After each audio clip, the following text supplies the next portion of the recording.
ఎట్లరా 20,000 జీతంతో బతికేది? ఎన్నాళ్ళని జీతంతో బతికేది? ఏం వస్తుంది వచ్చే 20,000లో ఇంట్లో? సరే సరేరా. వచ్చే 20,000లో కరెంట్ బిల్లు కట్టాలా, సరుకులు తేవాలా, ఇది చేయాలా, ఇది చేయాలా, చెల్లికి ఫీజు కట్టాలా, అమ్మ నాన్నకి మాత్రలు తీసుకోవాలా. ఎవరు పిచ్చోడు వాన్లో వాడే మాట్లాడుకుంటున్నాడు. నిన్నెప్పుడు చూడలేదే. నేను కూడా చూడలేదే. రోజు ఇట్లా వాన్లో వాడే మాట్లాడుకుంటూ పోతుంటాడు. వాడకు మెంటలో లేరా అంతేమి ఏంది మళ్ళీ కట్టాలా.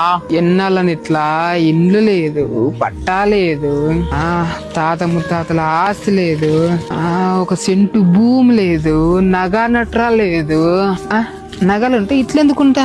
మళ్ళీ ఏమన్నా సొంతంగా స్టార్ట్ చేద్దామంటే బ్యాంక్ లో లోన్ కావాలా. లోన్ కావాలా అంటే మనకి సంపాదన ఉండాలి. సంపాదన ఉండాలా అంటే మనం బిజినెస్ చేయాలి. బిజినెస్ చేయాలంటే డబ్బులు కావాలి. డబ్బులు కావాలంటే ఎవరికన్నా అడగల్లా. ఎవరికి అడుగుదాం? ఎవరికన్నా అడిగినా ఇచ్చే వాళ్ళు లేరే.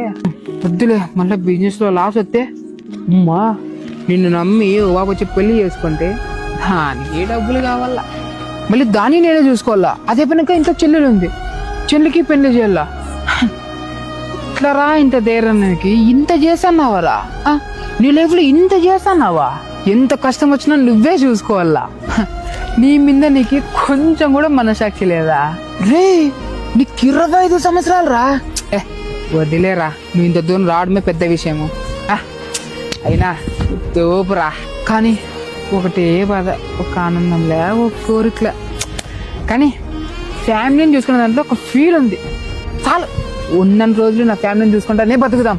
కానీ ఒక్క సపోర్ట్ లేకుండా నువ్వు ఒక్క ఫ్యామిలీకి ఇంత చేసానావంటే దాంట్లో ఒక మజా ఉందిరా. 25 ఏళ్ళకి కుటుంబానికి ఇంత చేస్తున్నావు. కానీ 30 ఏళ్ళు కానీ 60 ఏళ్ళు కానీ చూసుకుందాం. ప్రాణం ఉన్నన్నాళ్ళు నన్ను ఆరోగ్యంగా ఉంచు, అది చాలు. మళ్ళీ హాస్పిటల్ చుట్టూ నేను తిరగలేను. కానిలే, ఉన్న దాంట్లో హ్యాపీగా ఉంటే చాలు. కానీ ఒకటి, పుడితే ఉన్నను మాత్రన్నా పుట్టాల, లేకపోతే ఏమీ లేనని మాత్రన్నా పుట్టాల. ఇట్లా కాకుండా మాత్రం పుట్టకూడదు రా.